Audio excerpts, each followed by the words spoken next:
Hello and welcome back to my channel. Sarah here with Holistic Living. I'm an intuitive health and life coach who helps women navigate their spiritual weight loss and spiritual awakening journey to unleash their own healing power. So in today's video, we are going to be talking about food energetics and how that impacts the physical body and the emotional body. So this is just going to be very broad introduction, but that's what I teach in my programs when someone comes to me with the intention of becoming intuitive. Okay? But before we get started, don't forget to subscribe. Don't forget to click the like button so that I know that you enjoy this type of content. Also, I want to share this with you so you keep it under your radar that I will be launching a membership in October, so less than a month, for women who want to have a spiritual based community around spiritual weight loss. So getting to know the energetics more, getting to know like the reasons why beyond why like we gain weight, why a health issue is showing up in our physical body. And this membership is a sacred, safe place, and I'll be coming live twice a month. So there are 2 monthly live calls where you get to ask all of your questions. I can tune into my spirit guides, or I can give you advices if something is showing up in the physical or emotional body and what to do. And also there will be healing, because part of my job or life purpose, how I like to call it, is to serve people through healing, whatever they need at that time. So sometimes you really need a channel message. Sometimes you need advice on the diet protocol. And so I want to make sure that people get at least a foundation and a community where they can feel safe and they can get all of their answers. And questions answered. So I'm going to put a link below for a waitlist. So don't forget to sign up so that you're the first one to get all of the updates, okay? Because it's coming really soon. So let's get into the food energetics and a little bit of the details, what we're going to be talking about today. This is a very important message here, because a lot of the time people want to become intuitive about their body, and they go and purchase the book Intuitive Eating that was coined, this term was coined in the, I think, the early 19th. I don't remember actually specifically. I know that I read the book at some point, but that's the basics for you to heal your relationship with food. Being intuitive, what I discovered is actually being able to understand, hey, I have my own energy. Food and any other like living entity has its own energy. Does that energy match with me right now? Is that energy good for my own balance? Will that balance me, or will that put me out of balance? And if you are in the spiritual world, you know that everything is energy, everything is a vibration. Therefore, you want to be mindful of this, okay? Now, I live a very holistic lifestyle for me and the kids. I'm not perfect, but I try my best. And I have been practicing Ayurveda for the past 10 years. I was 19 when I started to put this ancient holistic science that was originated in India more than 5,000 years ago. So it's the most ancient holistic science that treats mind, body, and soul in history. Older than Tibetan and Chinese medicine, and then obviously Chinese medicine is very similar, but Ayurveda changed my life. So what I want you to know is that It might sound very complex, yet it's very simple to understand, and it brings us back to the laws of nature. I want you to think about the 5 elements.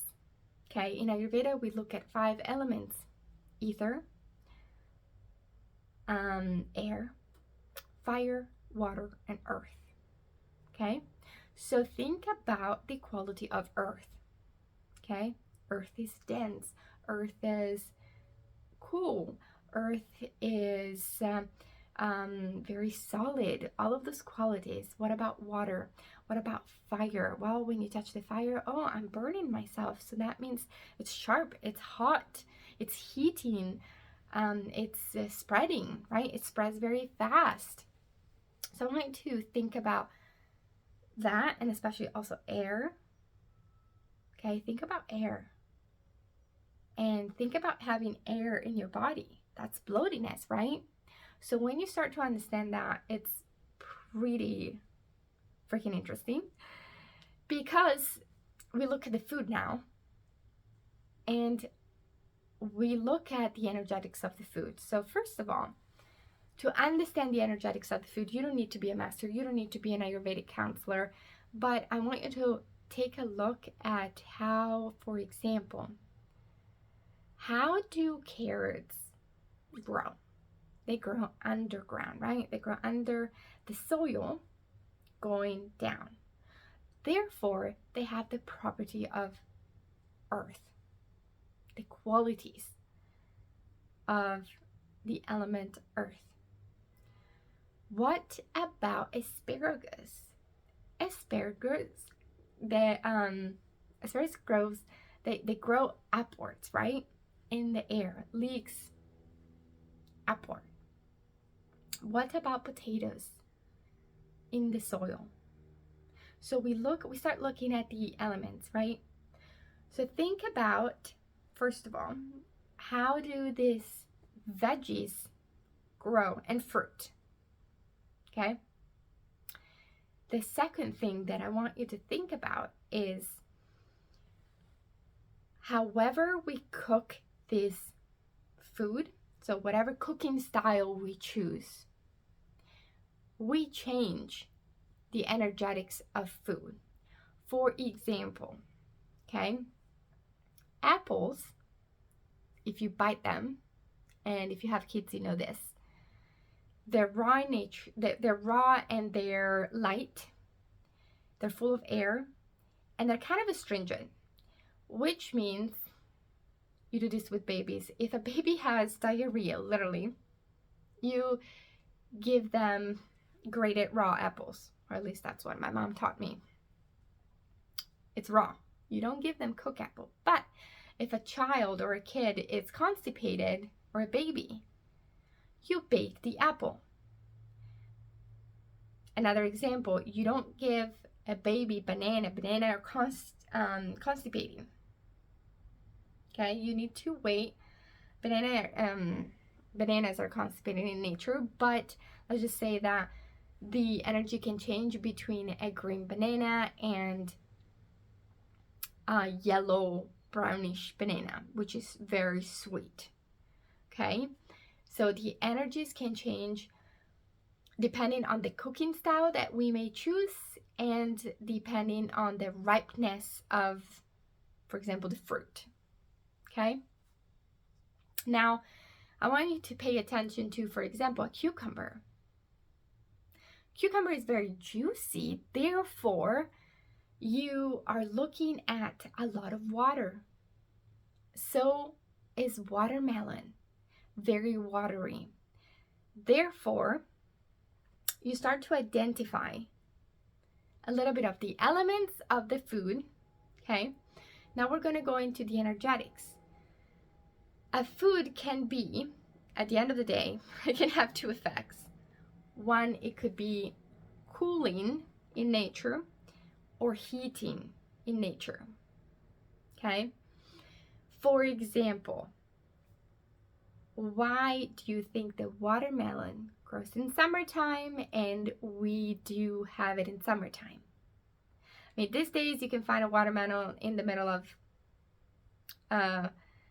snow tempesta. Oh my god, I'm talking Italian right now. In the middle of a storm, a snowstorm. Okay, but if you think about where watermelon grows, you know that that's a summer fruit. Why? Because it's cooling in nature. Opposite potatoes, sweet potatoes, cooked carrots. We eat those vegetables in wintertime because they're supposed to keep us grounded, warm, a little bit heavier, because in the old days, I mean, probably not in California or in Hawaii, but at least where I'm from, in Italy, it's so freaking cold, okay? Therefore, the qualities of these vegetables help us in the winter to stay warm and to keep a layer, what we call it, a protection in wintertime against the cold. Okay, so what I wanted for you to get through this video is this. We have 5 elements: ether, air, water, earth, and fire. We look at how the vegetables are, how do vegetables grow? We look at the cooking style that can change the energetics. And also we look at the season, okay? Potatoes grow in wintertime. Look at the chart of a farmer. You know, you've got to know the season in the location that you're in the world. Because obviously I'm here today in California, which is slightly, not too much, but it's slightly different than Italy. I was, for example, in Australia 10 years ago, and the seasons are opposite. So just make sure wherever you're at in the world, you know that chart. Maybe you review it after this video. That's very important to know what you need and what's in season. And also the second part of this video, or if you join the community, it will have all of these videos about, okay, you've got to now recognize, bottom line, your own energy. Okay, for example, today I have a lot of fire. I have a lot of heat in my body. It's hot outside. I'm irritable, all of these things. Now, I need to know what food has the fire element in them. For example, radish. I'm telling the radish. Have you ever had radish? So it's very spicy and kind of pungent in nature. So I've got to understand that it's a little bit of fire, right, in my body. I would want to avoid any spices or anything very pungent like cayenne pepper, black pepper, anything that makes me heated in temperature. I want to stay more on the drinking cooling drinks, coconut water, watermelon water. I would want to have like a fresh salad, right? Or cucumbers or zucchini, something that it's cleansing, that it's cooling, rather than a hot, spicy rice and beans dish, okay? So again, at the end of the day, you want to know your body type. You want to know what energy is most present for you today to balance. You want to know the energetics of the food, and then that's how you become intuitive. You're like, and every day is different, guys, but once you have this knowledge, you can go years, a lifetime, knowing what to do without giving your power away to nutritionists and dietitians and doctors that maybe they don't have this knowledge.